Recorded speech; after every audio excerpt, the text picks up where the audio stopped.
Welcome to my channel air classes and media. আমি সকলকে আমার চ্যানেলে স্বাগত জানাই। আমি আজকে দশম শ্রেণীর জীবনবিজ্ঞান বিষয়ের একটি টপিক পরিবেশ ও তার উপাদান সম্পর্কে সংক্ষিপ্ত আলোচনা করব। আমি আজকে নাইট্রোজেন চক্র সম্পর্কে সংক্ষিপ্ত আলোচনা করব। নাইট্রোজেন চক্র কি, এর বিভিন্ন পদ্ধতি, এর গুরুত্ব সম্পর্কে সংক্ষিপ্ত আলোচনা করব। স্বাগত জানাই। আজকে আমি নাইট্রোজেন চক্র সম্পর্কে সংক্ষিপ্ত আলোচনা করব। এই নাইট্রোজেন হচ্ছে বায়ুর একটি উপাদান। নাইট্রোজেনের প্রধান উৎস হচ্ছে বায়ুর নাইট্রোজেন এবং মাটির নিচে থাকা নাইট্রেট লবণ। কি বললাম? বায়ু নাইট্রোজেন এবং মাটিতে থাকা নাইট্রেট লবণ, এই দুটি হচ্ছে নাইট্রোজেনের প্রধান উৎস। বায়ুতে নাইট্রোজেনের পরিমাণ হচ্ছে 77.17%, অর্থাৎ শতকরা 77.17 হচ্ছে নাইট্রোজেন, এবং এটি হচ্ছে একটি প্রোটোপ্লাজমের গুরুত্বপূর্ণ উপাদান। এই নাইট্রোজেন কিন্তু উদ্ভিদ বা প্রাণী কেউ সরাসরি গ্রহণ করতে পারে না। একে নাইট্রোজেন সংবন্ধকারী ব্যাকটেরিয়া, কিছু মিথজীবী ব্যাকটেরিয়া ইত্যাদি বিভিন্ন মাধ্যমে দেহের মধ্যে শোষণ করে রাখে এবং সেটিকে জীবের বিভিন্ন কাজে প্রয়োজন সাপেক্ষে সংগ্রহ করে নিতে হয়। নাইট্রোজেন সংবন্ধকারী ব্যাকটেরিয়া হচ্ছে অ্যাজোটোব্যাক্টাস, ক্লাস্ট্রিডিয়াম ইত্যাদি, এবং স্কিউশৈবাল যেমন অ্যানাবিনা নস্টক। মিথজীবী ব্যাকটেরিয়া যেমন রাইবোজিয়াম জাতীয় সিম্বো গোত্রের উদ্ভিদে বসবাস করে এরূপ ব্যাকটেরিয়া। এরা মাটিতে নাইট্রোজেনকে সংবদ্ধ করে। নাইট্রোজেন চক্র বলতে বোঝায় যে চক্রাকার পদ্ধতিতে বায়ুমণ্ডলে নাইট্রোজেন প্রাকৃতিক উপায়ে ও জীবাণু দ্বারা আবদ্ধ হয়ে মাটিতে মেশে এবং সেখান থেকে জীবদেহে প্রবেশ করে এবং জীবদেহ ও মাটি থেকে পুনরায় বায়ুমণ্ডলে আবর্তিত হয় বা ফিরে আসে, তাকে বলা হয় নাইট্রোজেন চক্র। অর্থাৎ আমরা বুঝতে পারলাম যে পদ্ধতিতে বায়ুমণ্ডলে নাইট্রোজেন যেভাবে হোক আবদ্ধ হয় এবং সেটি জীবদেহে প্রবেশ করে, জীবদেহ ও মাটি থেকে আবার পুনরায় বায়ুমণ্ডলে ফিরে আসে, এটা কি বলা হয়? নাইট্রোজেন চক্র। এরপরে আমরা আলোচনা করব নাইট্রোজেন সংবদ্ধ।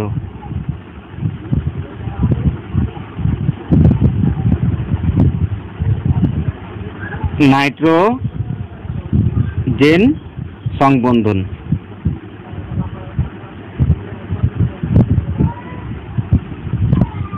নাইট্রোজেন সংবন্ধন কি? যে প্রক্রিয়ায় বায়ুর মুক্ত নাইট্রোজেন ঘটিত যৌগরূপে মাটিতে আবদ্ধ হয় তাকে বলা হয় নাইট্রোজেন সংবন্ধন বা স্থিতিকরণ। অর্থাৎ যে পদ্ধতিতে বায়ু থেকে মাটিতে এই নাইট্রোজেন আবদ্ধ হয় বা গুচ্ছিত হয়, যৌগরূপে গুচ্ছিত হয়, সেটিকে বলা হয় নাইট্রোজেন সংবন্ধন। এবং এটি 3টি পদ্ধতিতে ঘটে থাকে। কয়টা পদ্ধতি? 3টি পদ্ধতি। একটা হচ্ছে প্রাকৃতিক,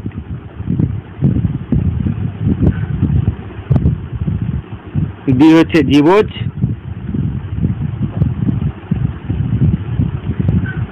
এবং 3 নম্বর হচ্ছে শিল্পজাত।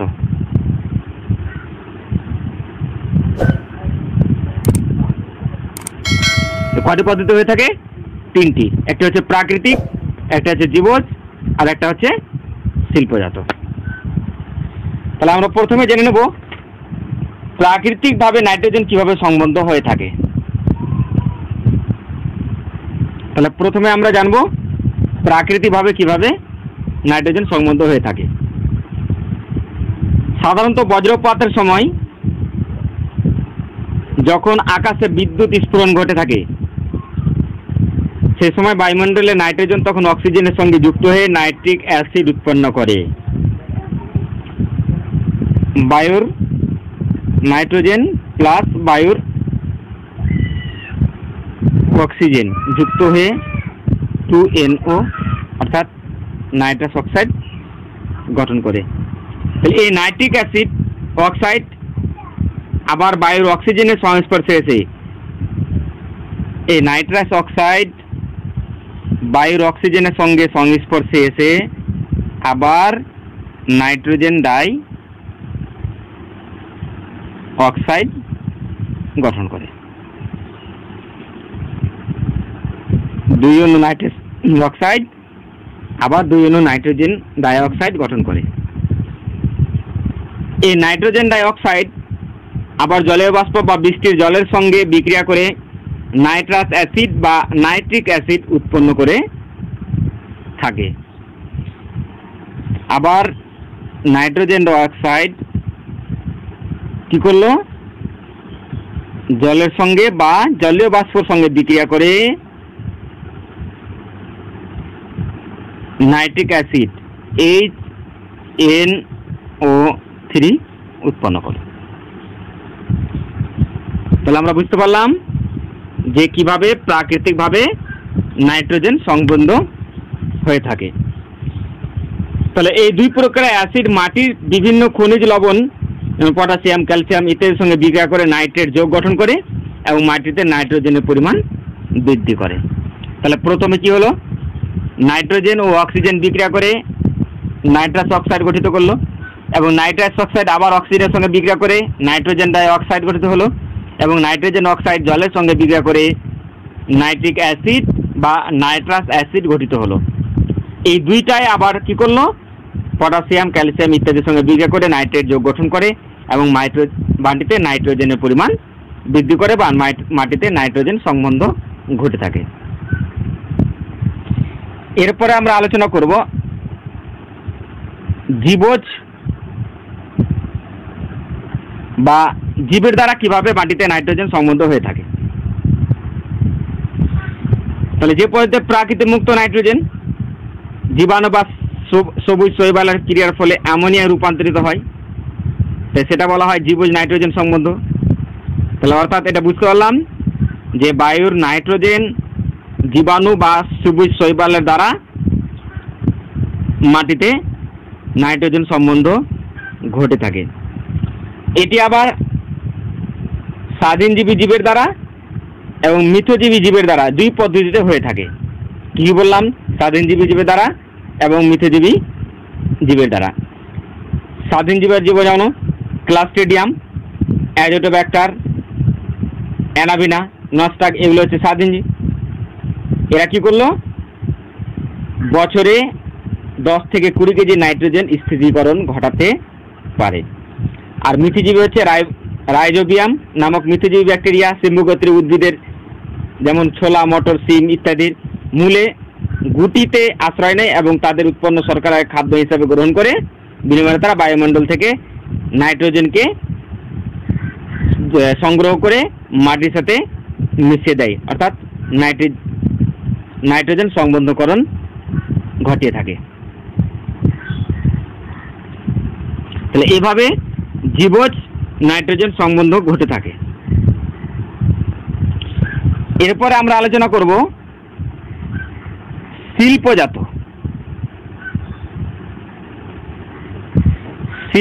নাইট্রোজেন সম্বন্ধ কিভাবে ঘটে থাকে। বিভিন্ন রাসায়নিক কারখানায়,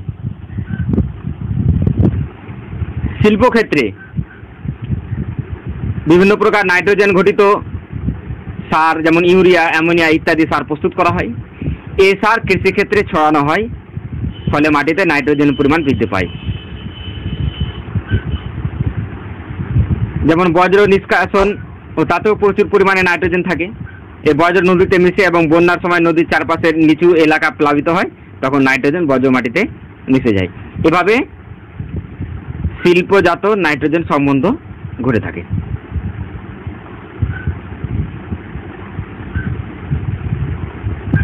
এরপরে আলোচনা করব মাটির নাইট্রোজেন কিভাবে জীবদেহে প্রবেশ করে। উদ্ভিদরা যা মাটি থেকে নাইট্রেট লবণ শোষণ করে নিজেদের দেহে নাইট্রোজেনের চাহিদা মেটায়, প্রাণীরা উদ্ভিদকে খাদ্য হিসেবে গ্রহণ করে এই নাইট্রোজেন নিজের দেহে প্রবেশ করায়, অর্থাৎ নাইট্রোজেনের চাহিদা পূরণ করে। তাহলে বুঝতে পারলাম উদ্ভিদরা মাটি থেকে নাইট্রোজেনকে সংগ্রহ করে নিজের দেহে চাহিদা মেটায়, এরপরে সেই উদ্ভিদকে প্রাণীরা খাদ্য হিসাবে গ্রহণ করে নিজের নাইট্রোজেনের চাহিদাকে পূরণ করে থাকে। এরপরে আমরা জানবো যে নাইট্রোজেন আবার মাটিতে কিভাবে পুনঃপ্রবেশ করে, পুনরায় আবার মাটিতে প্রবেশ করে। প্রাণীরা যখন রেচন পদার্থ বা মৃত উদ্ভিদ ও প্রাণী যখন মাটির সাথে মিশে যায়, সে সময় জীবে থাকা বা প্রাণীতে থাকা উদ্ভিদে থাকা সেই নাইট্রোজেন আবার প্রথমে অ্যামোনিয়া, পরে নাইট্রেট ও সর্বশেষে নাইট্রেট যৌগ গঠন করে মাটিতে প্রবেশ করে যায়। এরপরে আমরা জানবো অ্যামোনিফিকেশন কি। এটি একটি গুরুত্বপূর্ণ বিষয়। এটি হচ্ছে মাটিতে অবস্থিত যে বিয়োজক বা জীবাণু বা ছত্রাক যাই হোক না কেন, এর ক্রিয়ার ফলে মৃত জীবদের প্রোটিন অংশ প্রথমে অ্যামাইনো অ্যাসিড এবং পরে অ্যামোনিয়ায় পরিণত হয়। এই পদ্ধতিকে বলা হয় অ্যামোনিফিকেশন। অর্থাৎ বুঝতে পারলাম যে মাটিতে অবস্থিত বিয়োজক ক্রিয়ার ফলে মৃত্যু জীবদের প্রোটিন অংশ প্রথমে অ্যামাইনো অ্যাসিড এবং পরে অ্যামোনিয়া পরিণত করে, একে বলা হয় অ্যামোনিফিকেশন। যেমন ব্যাসিলাস মাইকোয়েডিস, ব্যাসিলাস র্যামোসাস প্রভৃতি হলো বিয়োজক। এরা জীবদেহে থাকা নাইট্রোজেনকে প্রথমে অ্যামাইনো অ্যাসিড পরে অ্যামোনিয়া রূপান্তরিত করতে পারে। তাহলে এলো অ্যামোনিফাইং ব্যাকটেরিয়া। তাহলে অ্যামোনিফাইং ব্যাকটেরিয়ার উদাহরণ হলো কি? ব্যাসিলাস মাইকোয়েডিস। অ্যামোনিফাইং ব্যাকটেরিয়ার উদাহরণ হলো ব্যাসিলাস মাইকোয়েডিস। এরপর আমরা নাইট্রিফিকেশন সম্পর্কে আলোচনা করব। নাইট্রিফিকেশন কি? যে প্রক্রিয়ায় জীবাণুর ক্রিয়ার ফলে মাটির মধ্যে থাকা অ্যামোনিয়া প্রথমে নাইট্রাইট এবং পরে নাইট্রেট যৌগে পরিণত হয়, তাকে বলা হয় নাইট্রিফিকেশন। অর্থাৎ কি বললাম? যে পদ্ধতি বা প্রক্রিয়ায় জীবাণুর ক্রিয়ার ফলে, জীবাণুর ক্রিয়ার দ্বারা মাটির মধ্যে থাকা অ্যামোনিয়া প্রথমে নাইট্রাইট এবং পরে নাইট্রেট যৌগে পরিণত হয়ে যায়, তাকে বলা হয় নাইট্রিফিকেশন। এই নাইট্রিফাইং ব্যাকটেরিয়ার উদাহরণ হলো নাইট্রোসোমোনাস, নাইট্রোব্যাক্টার। এই দুটি হচ্ছে নাইট্রিফিকেশনের জন্য ক্রিয়াশীল জীবাণু বা নাইট্রিফাইং ব্যাকটেরিয়া বলা হয় নাইট্রোসোমোনাস ও নাইট্রোব্যাক্টার ব্যাকটেরিয়াকে। এরপরে আমরা নাইট্রোজেন মোচন বা ডিনাইট্রিফিকেশন সম্পর্কে জানব। অর্থাৎ জীবদেহে বা প্রাণীদেহে বা উদ্ভিদে থাকা নাইট্রোজেন আবার কিভাবে মাটির সাথে মিশে যায় এবং এটাকে সাহায্য করে। তাহলে মাটিতে বসবাসকারী কিছু জীবাণু মাটিতে আবদ্ধ নাইট্রোজেন যৌগ ভেঙে নাইট্রোজেনকে মুক্ত করে এবং বায়ুমণ্ডলে ফিরিয়ে দেয়। এই পদ্ধতিকে বলা হয় নাইট্রোজেন মোচন বা ডিনাইট্রিফিকেশন। তাহলে কি বললাম? মাটিতে বসবাসকারী কিছু জীবাণু মাটিতে আবদ্ধ নাইট্রোজেন যৌগকে ভেঙে নাইট্রোজেনকে মুক্ত করে এবং বায়ুমণ্ডলে ফিরিয়ে দেয়। এই পদ্ধতিকে বলা হয় নাইট্রোজেন মোচন বা নাইট্রিফিকেশন। তাহলে আমরা ভালো করে মনে রাখবো অ্যামোনিফিকেশন, নাইট্রিফিকেশন আর ডিনাইট্রিফিকেশন কি, এই সম্পর্কে সংক্ষিপ্ত টিকা গুরুত্বপূর্ণ। তাহলে নাইট্রোজেন মোচনে সাহায্যকারী বা ডিনাইট্রিফাইং জীবাণু হলো কি? থায়োব্যাসিলাস, ডিনাইট্রিফিক্যান্স আর সিউডোমোনাস। এগুলো হলো ডিনাইট্রিফাইং জীবাণু বা নাইট্রোজেন মোচন করতে সাহায্যকারী জীবাণু। এরপরে আমরা জানবো নাইট্রোজেন চক্রের তাৎপর্য বা গুরুত্ব। এই নাইট্রোজেন চক্রের মাধ্যমে প্রাকৃতিক নাইট্রোজেনের ভারসাম্য বজায় থাকে, এটা হচ্ছে মূল তাৎপর্য। দ্বিতীয়ত হচ্ছে জীবদেহের কোষ গঠনের জন্য নাইট্রোজেনের প্রয়োজন, আর এই নাইট্রোজেন চক্রের মাধ্যমে নাইট্রোজেন জীবদের পরিবাহিত হয়, ফলে যুগে যুগে জীবকুলের চিরস্থায়িত্ব বজায় থাকে। এখন আমি একটি গুরুত্বপূর্ণ জিনিস আলোচনা করব, মানুষের ক্রিয়াকলাপ ও নাইট্রোজেন চক্র এর একটি তুলনামূলক আলোচনা। মানুষের বিভিন্ন ক্রিয়াকলাপের জন্য এই নাইট্রোজেন চক্রের ব্যাঘাত ঘটে থাকে। বিশেষ করে নাইট্রোজেন ঘটিত সার অধিক পরিমাণে ব্যবহার করার ফলে জীবজগৎ, মাটি, জল ও বায়ুমণ্ডলের মধ্যে আবর্তিত নাইট্রোজেনের পরিমাণ বহুগুণ বেড়ে চলেছে। এর ফলে যে সব ঘটনাগুলি ঘটে চলেছে তা হলো নাইট্রাস অক্সাইড একটি শক্তিশালী গ্রিনহাউস গ্যাস ব্যাপকভাবে বেড়ে গেছে। এছাড়া নাইট্রোজেন অন্যান্য অক্সাইডগুলির স্থিতিকাল ঘনত্ব বেড়ে গেছে, ফলে বায়ু দূষণের সম্ভাবনা প্রচুর পরিমাণে বেড়ে গেছে। ফলে পৃথিবীর গড় তাপমাত্রা ধীরে ধীরে বৃদ্ধি পাচ্ছে এবং বৃদ্ধি পাওয়া একদম অনিবার্য হয়ে পড়েছে। এর ফলে বিভিন্ন অঞ্চলের মাটি ও বিভিন্ন নদীর হ্রদের জলের প্রভৃতি অম্লত্বকরণ বেড়ে গেছে। ফলে অ্যাসিড বৃষ্টি, কলকারখানায় অ্যাসিড মিশ্রিত জল, রাসায়নিক সার ইত্যাদি মেশার ফলে মাটি ও নদীর জলের অম্লতা বৃদ্ধি পেয়েছে। ফলে চাষের ক্ষতিকারক প্রভাব দেখা দিয়েছে।